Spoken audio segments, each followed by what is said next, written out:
Dan di sebelah saya ada rekan saya yang bernama Laila Madania Putih. Lalu ada saya Nurul Atika. Saya Wesilam Prasetyo.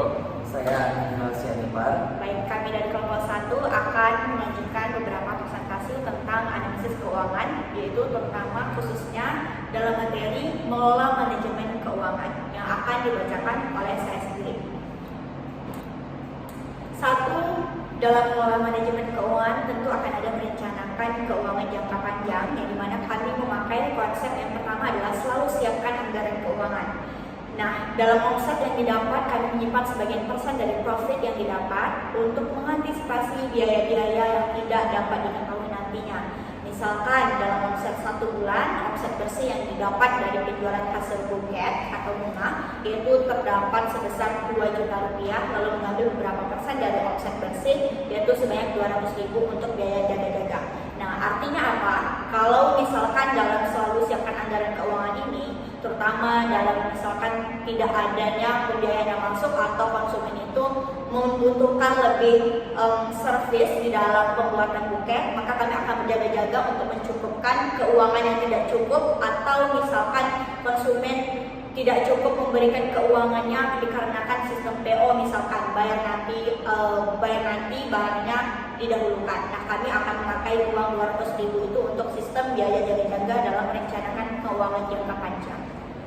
Baik, slide kedua adalah lakukan pemantauan arus kas. Nah, dalam melakukan pemantauan arus kas, kita harus tahu arus kas masuk dan arus kas keluar. Dimana seperti yang kita tahu bahwa 1. Penerimaan pemasukan dari pelanggan. Misalkan dari pelanggan atau konsumen yang membeli buket atau bunga pesanan kepada usaha yang telah kami dirikan nanti, yaitu usaha buket. Nah, dalam penerimaan pemasukan dari pelanggan, kami akan memantau arus kas. Nah, berapa pemasukan atau berapa biaya pelanggan yang ingin masuk. Misalkan ada sekitaran buket yang harga 250.000 atau sampai 500.000, maka kami akan mencatatnya dalam buku akuntansi ataupun pembukuan besar dalam usaha kami sendiri. Yang kedua adalah pembayaran kepada mitra. Nah, lakukan pemantauan arus kas ini adalah yang kedua adalah pembayaran kepada mitra. Artinya, pada saat kami melakukan kerjasama antar mitra atau membutuhkan suatu produk atau bahan baku untuk dalam pembuatan buket, maka kami akan melakukan pembayaran kepada mitra dan akan mengetahui sistem apa yang kurang dari buket kami itu sendiri atau usaha yang akan kami dirikan nanti ketika pada saat kami ingin menjalankan kerjasama dengan mitra, untuk mempermudah kami memperluas relasi tentunya. Yang ketiga adalah penerimaan omset dan lainnya yang terkait dengan aktivitas operasi kemudian dicatat dalam pembukuan kecil yang berisi arus kas masuk dan keluar. Intinya dalam melakukan pemantauan arus kas, ketiga proses yang kami lakukan dalam usaha kami yaitu buket, kami akan melakukan pemantauan arus kas di mana untuk berjalannya sirkulasi kas pemasukan atau income keluar itu akan berjalan secara produktif dan tidak akan ada tersendat atau ada problem solving di dalam pada saat kami ada problematik di kemudian hari. Lanjut, slide ketiga akan dibawakan oleh rekan saya. Terima kasih. Saya akan membaca pengelola utang dengan bijak. Yang pertama, membuat patokan harga yang tidak merugikan dan terlalu mahal, sehingga ketika omset masuk, maka omset tersebut bisa menambah untuk membayar kewajiban atau utang nantinya. 2. Mengusahakan tidak meminjam kepada mitra dengan biaya yang terlalu besar atau melebihi pemasukan omset usaha. Selanjutnya dibacakan oleh rekan saya. Lalu saya akan menjelaskan tentang pengelolaan resiko keuangan. Di sini dalam bisnis kami analisisnya ada slide. Yang pertama itu konsep gaya kekinian dan mengikuti zaman. Lalu kedua, kualitas produk yang terjamin. Ketiga, tersedianya pengiriman yang online. Lalu bisnis di sini nomor 1, kita masih belum bisa membuat produk dengan brand sendiri. Lalu modal yang masih terbatas. Lalu yang ketiga adanya kurangnya kemampuan menyediakan barang yang kredit, terkadang harus menunggu untuk bisa mendapatkan barangnya.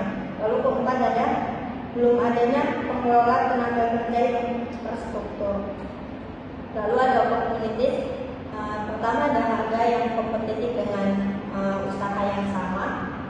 Lalu kedua adanya rekomendasi antar customer. Terus yang ketiga peminatnya tinggi. Keempat menghadiri konversi pemasaran guna menambah jaringan. Lalu triknya yang pertama itu ada bersaing kedua, harga dan dari supplier semakin mahal. Ketiga, kompetitor menjual produk dengan harga yang lebih murah. Lalu keempat, ancaman kriminal atau preman di daerah sekitar seperti meminta uang lahan secara ilegal. Kemudian ada menggunakan sistem manajemen yang tepat. Yang pertama, menyiapkan anggaran keuangan. Menyiapkan anggaran keuangan ini dibutuhkan sebagai sebuah acuan dalam segala perhitungan finansial, mulai dari pemasukan, pengeluaran, serta kebutuhan untuk berinvestasi sebagai akses terhadap layanan kesehatan. Dengan memperhatikan anggaran keuangan ini sebagai salah satu cara mengelola keuangan. Yang kedua, belajar untuk menabung. Mungkin kata menabung ini sudah bosan, namun menabung hingga saat ini merupakan salah satu cara mengelola keuangan yang baik dan terukur. Dengan memperhatikan anggaran keuangan ini sebagai salah satu cara mengelola keuangan. Yang kedua, belajar untuk menabung. Mungkin kata menabung ini sudah bosan, namun menabung hingga saat ini merupakan salah satu cara mengelola keuangan yang baik dan terukur. Yang ketiga, menghindari utang. Utang merupakan salah satu kendala dalam menentukan cara mengelola keuangan yang baik.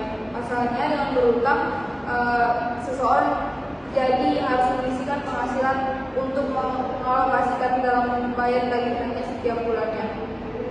Yang keempat, membuat catatan keuangan. Selain memiliki anggaran, kita juga harus membutuhkan adanya catatan keuangan dan menentukan cara mengelola keuangan yang baik.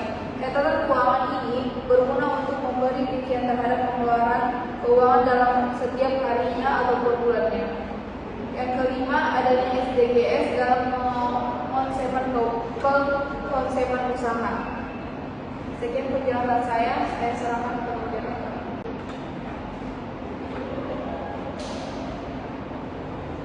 Baik, selanjutnya akan dibacakan oleh rekan saya Ilham. Adapun yang berikutnya ialah fokus pada jangka panjang. Adapun tujuannya dalam fokus pada jangka panjang ini adalah untuk segera membuka gerai atau toko dan merekrut sejumlah SDM. Terus yang kedua itu ada kita membuat full service untuk menyediakan semua kebutuhan dari calon konsumen. Dan yang ketiga itu ada kita menjalin relasi antara mitra dan e-commerce lainnya. Dan untuk yang tren keuangannya sekarang ini yang kita ambil adalah sektor BNPL, di mana BNPL adalah kepanjangan dari Buy Now Pay Later atau singkatan dari beli sekarang bayar nanti. Sektor ini dilihat karena banyak sekali konsumen yang sering menggunakan untuk memudahkan dan fasilitasi dalam pembayaran. Selain itu, banyak retail yang menggunakan BNPL sebagai cara untuk menarik pelanggan, sehingga kami modifikasi untuk meningkatkan kemajuan dan penjualan lainnya. Karena lebih banyak yang pengecer menawarkan opsi pembayaran jenis ini, lebih banyak orang yang cenderung menggunakannya, selanjutnya berkontribusi untuk pertumbuhan dari perusahaan tersebut. Selanjutnya saya serahkan ke moderator. Nah, lanjut kepada fokus pada jangka panjang.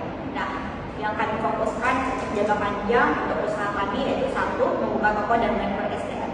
Seperti kita tahu bahwa toko atau seperti tempat itu sangat penting dalam membuat suatu usaha itu berjalan secara produktif agar lebih measure dalam mengembangkan suatu usaha.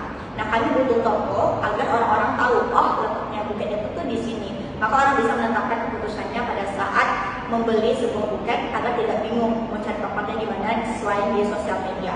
Dan kami akan merekrut SDM sebagai bantu-bantu dari kelemahan yang kami sebutkan tadi dalam usaha. Kami tidak adanya sebuah atau sistem tenaga kerja yang bisa atau berkurang dalam tenaga kerja. Nah, kami butuh rekrut SDM tentunya. Kedua adalah menyediakan semua kebutuhan buket untuk calon konsumen agar tidak ada kekurangan atau keluhan dari konsumen pada saat membeli buket atau usaha kami nanti. Yang ketiga adalah memperbanyak relasi antar mitra seperti e-commerce, seperti misalkan pakai jasa Shopee dan sebagainya.